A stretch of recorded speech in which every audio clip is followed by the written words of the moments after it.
नमस्कार दोस्तों, आप सभी का स्वागत है Prajapati study point YouTube channel में। दोस्तों, आज की वीडियो में हम डिस्कस करेंगे इंडियन कोस्ट गार्ड में जो आपके डॉक्यूमेंट्स लगने वाले हैं उनके बारे में। देखिए, आपको पता होगा इंडियन कोस्ट गार्ड है जो डॉक्यूमेंट्स के मामले में बहुत ज़्यादा स्ट्रिक्ट है। तो इसलिए आपको मेरी बातों को ध्यान से सुनना है। क्या क्या डॉक्यूमेंट्स आपको बनवाने हैं वो सभी आपको ध्यान से सुनने होंगे।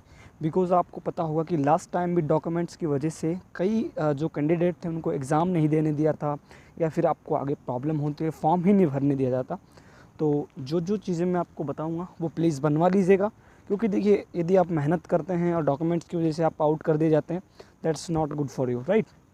So listen carefully, what are the documents is required for the Indian Coast Guard, and you must read all the instructions of the Indian Coast Guard notification, and you must listen carefully to me all the regarding all the documents, right.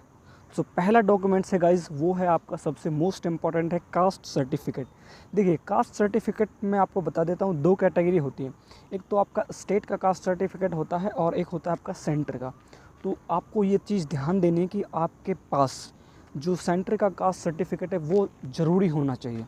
You should have centre caste certificate. State वाला आपका applicable नहीं होगा, right. और ये आपका नया होना चाहिए। उसमें आपको डेट दिख लेना, इंडियन कोस्ट गार्ड के आप जो नोटिफिकेशन है फॉर्मेट में डेट देख लेना, उससे आपको पुराना नहीं होना चाहिए, राइट। सो पहला डॉक्यूमेंट था आपका most and important, that is caste certificate. It should be central government, right. Next है आपका जो है आपका डोमिसाइल। डोमिसाइल हम बोले तो मूल निवास जिसे बोलते हैं, रेजिडेंशियल सर्टिफिकेट, ये आपका होना चाहिए, ठीक है। और ये आपका अप्रूव्ड होना चाहिए जो भी आपके तहसील में होते हैं उससे। और दूसरी बात, ये भी एक्सपायर्ड नहीं होना चाहिए और ज़्यादा मतलब कि बिल्कुल एकदम ऐसा नया होना चाहिए जो आपके फॉर्मेट में दिया हुआ है उसके हिसाब से। तो डोमिसाइल सर्टिफिकेट आपको बनवा लेना है, ठीक है। और नेक्स्ट यदि हम बात करें तो आपकी 10th और 12th इन दोनों की मार्कशीट आपके पास होनी चाहिए।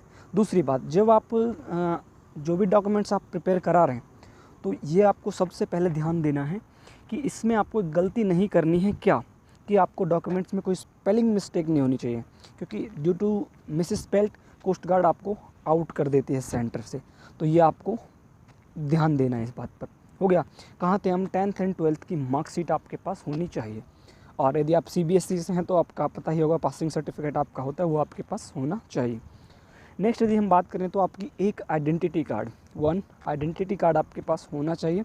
कोई भी होगा, पैन कार्ड, आधार कार्ड, वोटर ID, जो भी है आपका, वॉटएवर जो भी है वो आपका चलेगा। उसके बाद यदि हम बात करें आपके, तो आपके पास एक कलर फोटोग्राफ होनी चाहिए। फोटोग्राफ है, it should not old, right. ज़्यादा ओल्ड है आपकी नहीं होनी चाहिए, ये नहीं होनी चाहिए, ठीक है। मान लीजिए कि आपका जो फॉर्म है दिसंबर में भरे जा रहे, तो आप दिसंबर में जनवरी में भरे जाएंगे, आप दिसंबर में खिंचा लेना। 40-45 रुपये की खिंच जाती है, ज़्यादा कोई बड़ी बात नहीं है, राइट। और फॉर्म भरते समय I will tell you the what are the things you have to cover, right. क्या होता है कि फॉर्म आप भरते हैं तो मिस्टेक कर देते हैं, जिसकी वजह से form should be rejected, right. मतलब कि रिजेक्ट हो जाता है उसकी वजह से, तो वो गलती आपको नहीं करनी है। These things I will tell you later, right. तो उन चीज़ों का आपको ध्यान देना है। चैनल को आप सब्सक्राइब करके रखें ताकि कोई भी नोटिफिकेशन कोस्ट गार्ड से रिलेटेड हो आपको कर लेना है।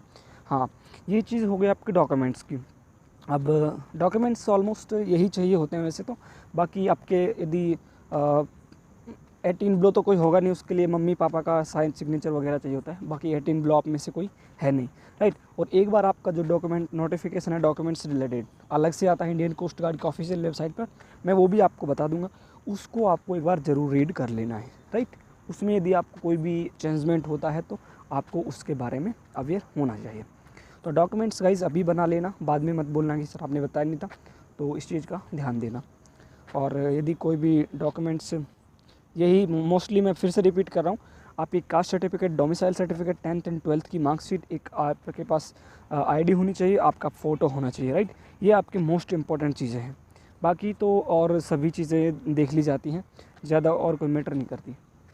तो ये डॉक्यूमेंट्स आपको प्रिपेयर कर लेना है before filling the form of the Indian coast guard, other it is DBGD और मैकेनिकल, राइट। सो आज के वीडियो में बस इतना ही। यदि इन्फॉर्मेशन अच्छी लगी हो तो please do like this video and share with your friends. मिलते हैं आपको नेक्स्ट वीडियो में। तब तक के लिए सभी को जय हिंद, जय भारत।